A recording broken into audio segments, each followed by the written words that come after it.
Chattopadhyay, Prabir, comrade রাজা এবং আমাদের ভাতৃপ্রতিম সংগঠন থেকে যারা নেতৃবৃন্দ এসছেন প্রত্যেককে সংগ্রামী অভিনন্দন জানাচ্ছি এবং আমার মা বোনেরা যারা আজকে এই দুর্যোগকে উপেক্ষা করেও কিন্তু আজকে এই সভাতে উপস্থিত হয়েছেন প্রত্যেককে আমাদের অল ইন্ডিয়া ব্যাংক অফিসার্স কনফেডারেশনের তরফ থেকে সংগ্রামী অভিনন্দন জানিয়ে দু চারটি কথা আমরা বলতে চাই। আপনারা এতক্ষণে নিশ্চয়ই বুঝে গেছেন যে আমরা কোনো রাজনৈতিক দলের সদস্য নই বা রাজনৈতিক কোনো প্রচারে কিন্তু আমরা এখানে আসিনি। আমরা শুধুই সরকারের যে নীতি সেই নীতির বিরোধিতা আমরা করতে এসেছি। সেই নীতিটাও কিন্তু আবার একটা বিশেষ, সেটা হচ্ছে অর্থনীতি। যেই অর্থনীতির ফলে আপনাদের গ্রামীণ অর্থ ব্যবস্থা পরিচালিত হয়, আপনাদের রোজগার যে দৈনন্দিন যে সমাজ ব্যবস্থা, যে সেই সমাজ ব্যবস্থা পরিচালিত হয়, আমরা শুদ্ধ সেই নীতির বিরোধিতা করার জন্য এখানে এসেছি এবং সাধারণ মানুষকে জাগরুক করার জন্য যে আগামী দিন যখন ভোটের সময় আসছে, ভোটের দামামা বেজে গেছে, সেই সময় কিন্তু আমাদের একটু সুপরিকল্পিত ভাবে আমাদের নিজেদের কথা চিন্তা করে, আমাদের পরিবারের কথা চিন্তা করে কিন্তু যারা আমাদের সঙ্গে রয়েছে তাদের সঙ্গে আমরা থাকব, এই মতবাদ যেন আপনাদের মধ্যে প্রতিষ্ঠিত করা যায়। বক্তব্য শুনতে পাচ্ছিলেন যে আজকে আমি আপনাদেরকে বলছি, আমি আমার বক্তব্য বেশিক্ষণ দীর্ঘায়িত করবো না, আপনারা একটুখানি মনোযোগ দিয়ে শুনুন। আজকের দিনে কিন্তু আপনাদের এই কালনা, যে পূর্ব বর্ধমানের জায়গা, কালনা হচ্ছে অত্যন্ত একটা বর্ধিষ্ণু জায়গা। আমরা ইতিহাসের পাতাও পড়েছি, আমরা এখানে কাজও করে গেছি আমি বেশ কিছুদিন আগে। তো এই জায়গাটার কিন্তু একটা ঐতিহ্য আছে এবং এখানে বর্তমানে কিন্তু মানুষজন মোটামুটি সচ্ছলভাবে কৃষিকার্য করে বা তারা তাদের নিজস্ব যে জায়গা, এটা হচ্ছে জায়গা এমনই একটা জায়গা যেটা হচ্ছে হস্তশিল্পের জায়গা। এবং এই কালনা এবং নদিয়া ডিস্ট্রিক্ট এবং সেগুলো কিন্তু বর্তমানে আমরা জানি সারা ভারতবর্ষকে কিন্তু সেখানে তারা কিন্তু কারুকার্য সম্বলিত শাড়ি দিয়ে তারা উপহার দেয়। আমি কিছুদিন আগে দেখছিলাম গত বছরে যে কালনা থেকে প্রায় নাকি 6 লক্ষ রাখি তৈরির অর্ডার, সেটা নাকি রাখি গেছে লে এবং লাদাখে। তো এটা কিন্তু আজকে ঘরে ঘরে মানুষ কিন্তু স্বয়ং সম্পূর্ণ হয়ে যাচ্ছেন, স্বনির্ভর হচ্ছেন। এই ব্যবস্থাটা কিন্তু ছিল না। আপনি যদি ইতিহাস দেখেন, এই ব্যবস্থাটা কিন্তু ছিল না। 60-এর দশকে এই ব্যবস্থাটা ছিল না, যখন কিন্তু এই ভারতবর্ষকে শহরের মানুষকেও, গ্রামে গঞ্জের মানুষ তো খেতে পেতেন না, শহরের মানুষকেও ওই খিদিরপুর ডকে গিয়ে ওয়েট করতে হতো কখন ওই PL480 গম আমেরিকা থেকে আসবে। এবং সেই গমটা কিন্তু সাধারণ মানুষের খাওয়ার উপযুক্ত ছিল না, বলা হতো সেটা নাকি শুয়োরের খাওয়ারের মতন জিনিস। কিন্তু ভারতবর্ষের মানুষরা যেহেতু এখানে গম উৎপাদন হতো না, খাদ্যশস্যে আমরা স্বয়ং সম্পূর্ণ ছিলাম না, মানুষকে কিন্তু তার উপরে কিন্তু নির্ভর করতে হতো। তারপরে যখন 1969 সালে যখন থেকে ভারতবর্ষের এই ব্যাংকের জাতীয়করণ হয়েছে, ব্যাংকের জাতীয়করণ মানে কি, গ্রামে গঞ্জে প্রত্যন্ত জায়গায় ব্যাংক তার শাখা বিস্তার করে সহজ শর্তে এবং সহজ ঋণে মানুষকে লোন দেওয়া শুরু করলো, কৃষককে লোন দেওয়া শুরু করলো অল্প সুদে, যার ফলে তারা কৃষকরা নিজেরা কিন্তু তারা চাষ করতে শুরু করতে পারলো। এবং তার পরবর্তী সময় থেকে দেখা গেছে, ইতিহাস বলছে, এটা আমরা কোনো প্রচারমূলক কথা বলছি না, তার আগে ভারতবর্ষ 68-69 সালে এই যে আপনারা কাগজের পাতায় শুনতে পান জিডিপি নিয়ে কিন্তু সাধারণ মানুষের কোন রকম কিন্তু তাদের পেটের উপরে তাদের কিন্তু প্রভাব কিন্তু পড়ে না, কিন্তু দেশ নাকি চলে জিডিপির উপরে। তো যাই হোক, সেই জিডিপিও কিন্তু সেই সময় কিন্তু মাইনাসে ছিল। অথচ 1975 সালে এই জিডিপি কিন্তু ভারতবর্ষের মধ্যে সব থেকে আজ পর্যন্ত 9.75% জিডিপি হয়েছিল। কারণ তার একটা কারণ ছিল, সেই সময় ভারতের ব্যাংক জাতীয়করণ হয়ে গেছে, বীমা জাতীয়করণ হয়ে গেছে, কোল জাতীয়করণ হয়ে গেছে এবং সমস্ত ব্যবস্থাগুলো জাতীয়কৃত একটা ব্যবস্থার মধ্যে থেকে সরকারের পরিচালনাধীন ব্যবস্থার মধ্যে তারা কিন্তু কাজ করতে শুরু করেছিল। আমি একটু ছোট করে বলি, সরকারি ব্যাংক আর বেসরকারি ব্যাংকের মধ্যে তফাৎ কি, কেন সরকারিকরণের দরকার পড়েছিল? কারণ স্বাধীনতার পরবর্তীকালে ব্যাংক কিন্তু ছিল, অসংখ্য ব্যাংক ছিল ভারতবর্ষে তথা বাংলায়, কিন্তু ব্যাংকগুলো ছিল ব্যক্তিগত মালিকানার, কারুর ব্যক্তিগত লোকের মালিক। অমুকের ব্যাংক, অমুকের ব্যাংক, সেখানে কিন্তু সাধারণ মানুষের স্বার্থ সেখানে রক্ষিত হতো না। তারা কিন্তু তাদের যে গোষ্ঠী, সেই গোষ্ঠীকেই কিন্তু তারা লোন দিতেন, যাতে করে সমস্ত মানুষের এই সবকা সাথ সবকা বিকাশ যেটা শোনেন না, সেই স্লোগান কিন্তু 1969 সালেই কিন্তু সেই স্লোগানের বাস্তবায়ীকরণ হয়েছিল ব্যাংক জাতীয়করণের মাধ্যমে। মানে সবকা সাথ, সকলকে লোন দিতে হবে সমান শর্তে, সেখানে বড় ছোট বিভেদ নেই, কোনো কিছুর বিভেদ নেই। যার লোনের দরকার সে ব্যাংকে আসবে, এসে ব্যাংক থেকে লোন নিয়ে এসে নিজস্বভাবে স্বয়ংসম্পূর্ণ হবে। এইটাই ছিল জাতীয়কৃত ব্যাংকের এবং তার পরবর্তীকালে দেখেছেন এই যে কালনা মানে বর্ধমানকে আমরা বলি গ্রিন বেল্ট, মানে সবুজ বেল্ট। সারা বাংলাকে কেন, সারা ভারতবর্ষকে এখানকার কিন্তু শস্যকে এখান থেকে রপ্তানি হয়। এখানে এত শস্য চাষ হয় সারা বাংলাতে, কিন্তু অন্য কোনো জায়গায় হয় না। তো এই গ্রিন রিভলিউশন, সবুজ বিপ্লবে বর্ধমানের একটা বিরাট ভূমিকা ছিল। সবুজ বিপ্লবের ফলে কিন্তু ভারতবর্ষ কিন্তু খাদ্যশস্যে স্বয়ংসম্পূর্ণ হয়ে গেছিল এবং মানুষ তার নিজের উপরে আত্মনির্ভর ভারতের কথা আজকে বলা হচ্ছে না, এই আত্মনির্ভর ভারত কিন্তু তৈরি করেছিল এই জাতীয় ব্যাংক। এবং দেখেছেন আজকে কিন্তু ভারতবর্ষ খাদ্যশস্যে স্বয়ংসম্পূর্ণ।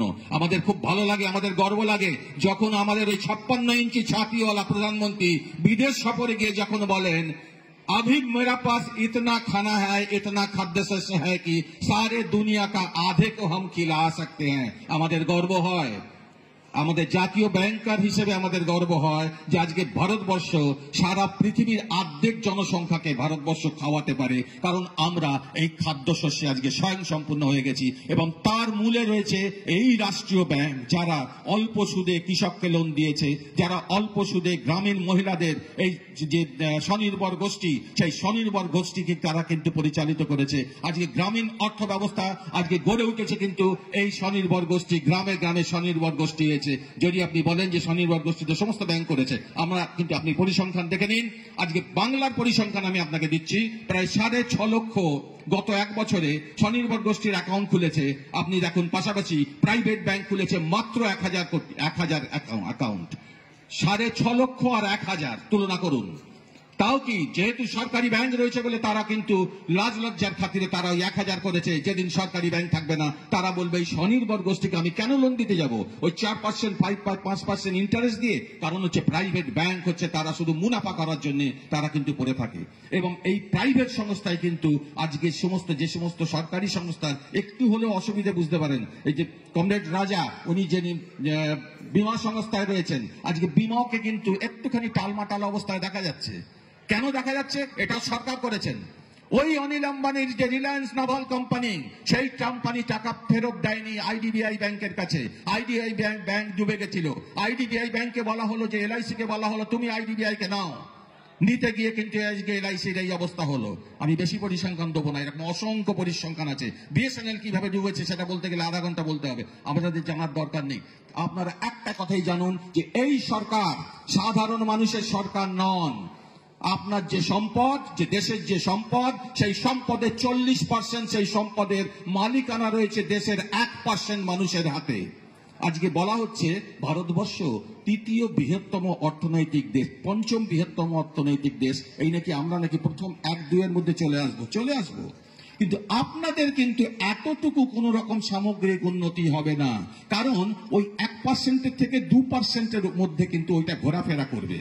ওই অনিল আম্বানি কিছুদিন আগে দেখেছেন তো তার কিভাবে বিয়ে থা কিভাবে চলছে, যে সাধারণ মানুষেরা কিন্তু কল্পনাও করতে পারে না।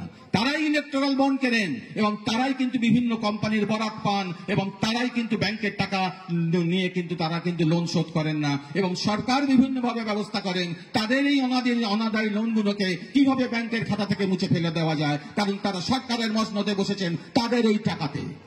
তো সাধারণ মানুষের কাছে আমাদের বক্তব্য, আপনারা একটুখানি সুচিন্তিত ভাবে চিন্তা ভাবনা করবেন, কারণ ব্যাংক থেকে যে লোনগুলো পান সে রাজ্য সরকারই বলুন আর কেন্দ্রীয় সরকারই বলুন, রাজ্য সরকার এবং কেন্দ্রীয় সরকারের অসংখ্য প্রকল্প আজকে গ্রামে গঞ্জে সেখানে চালু রয়েছে।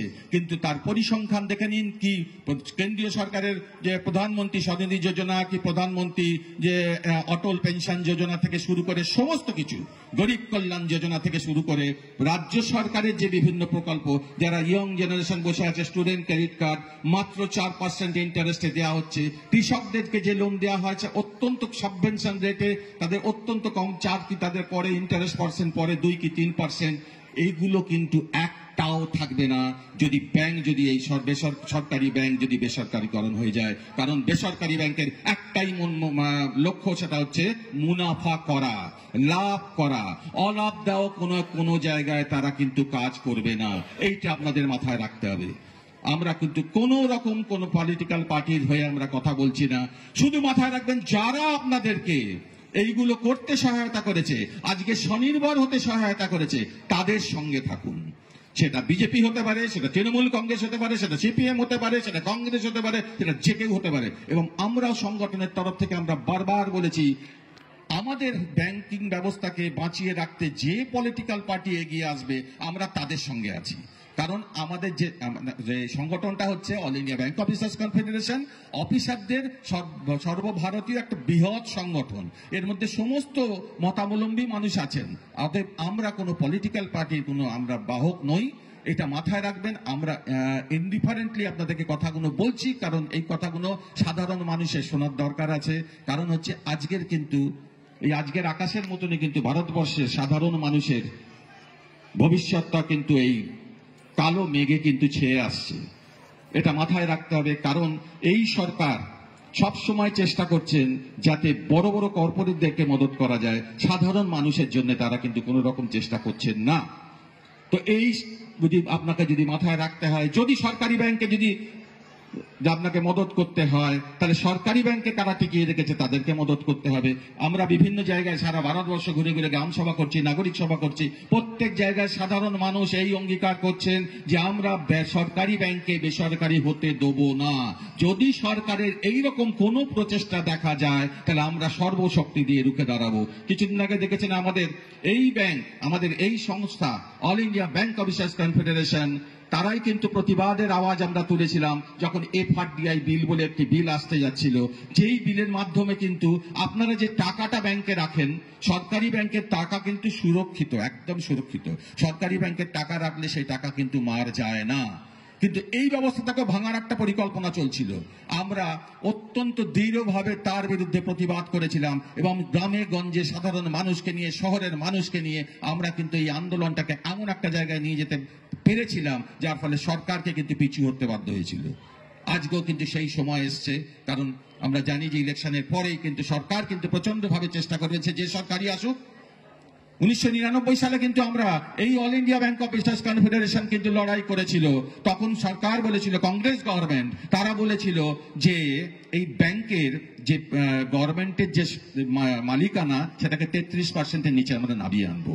আমরা এই 1998-99 সালে আমরা কিন্তু প্রতিবাদ করে কিন্তু সরকারকে কিন্তু সেই জায়গায় কিন্তু যেতে দিইনি।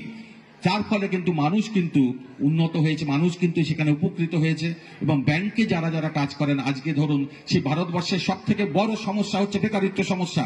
এই বেকারিত্ব সমস্যা সমাধান করার ক্ষেত্রে কিন্তু সরকারের কোনো ভূমিকা দেখা যাচ্ছে না। যদি বেকারিত্ব সমস্যা সমাধান করতে হয় তাহলে এই সরকারি ব্যাংক যে পর্যায়ে যে গতিতে তার শাখা বিস্তার হচ্ছিল ভারতবর্ষের বিভিন্ন জায়গায় জায়গায়, সেই শাখা বিস্তার যদি হয় তাহলে ব্যাংকে প্রচুর ছেলে মেয়েরা, নতুন যারা পড়াশুনো করে যারা তৈরি হচ্ছে, তারা কিন্তু প্রচুর ছেলেমেয়েরা ব্যাংকে চাকরি পাবে। অথচ আপনি যদি ব্যাংকগুলো যদি প্রাইভেট হয়ে যায়, যদি রেল যদি প্রাইভেট হয়ে যায়, যদি বিমা প্রাইভেট হয়ে যায়, যদি বিএসএনএল প্রাইভেট হয়ে যায়, তাহলে দেখবেন সেই জায়গাগুলো ছোট ছোট হয়ে যাবে। এখনকার যে শিক্ষিত যারা যুবক যুবতীরা রয়েছে তারা কিন্তু তাদের চাকরি কর্মসংস্থানের জায়গাটাও কিন্তু সংকুচিত হয়ে যাবে। বিভিন্ন দিক দিয়ে সাধারণ মানুষের প্রতিকূলতা তৈরি করার জন্যই কিন্তু সরকারের এই অর্থনীতি, সরকারের এই নীতি ঘোরাফেরা করছে। এই নীতির বিরুদ্ধে আমরা বিরোধিতা করছি। আমরা আবার বলছি, আপনাদেরকে শুধু জাগরুক করার জন্য, আপনাদের কয়েকটি কথা বলার জন্য আজকে নাগরিক সভা। সকলকে অসংখ্য অসংখ্য ধন্যবাদ আমার বক্তব্য এতক্ষণ শোনার জন্য। আপনাদেরকে আবার আমাদের তরফ থেকে সংগ্রামী অভিনন্দন জানিয়ে আমি আমার বক্তব্য শেষ করছি।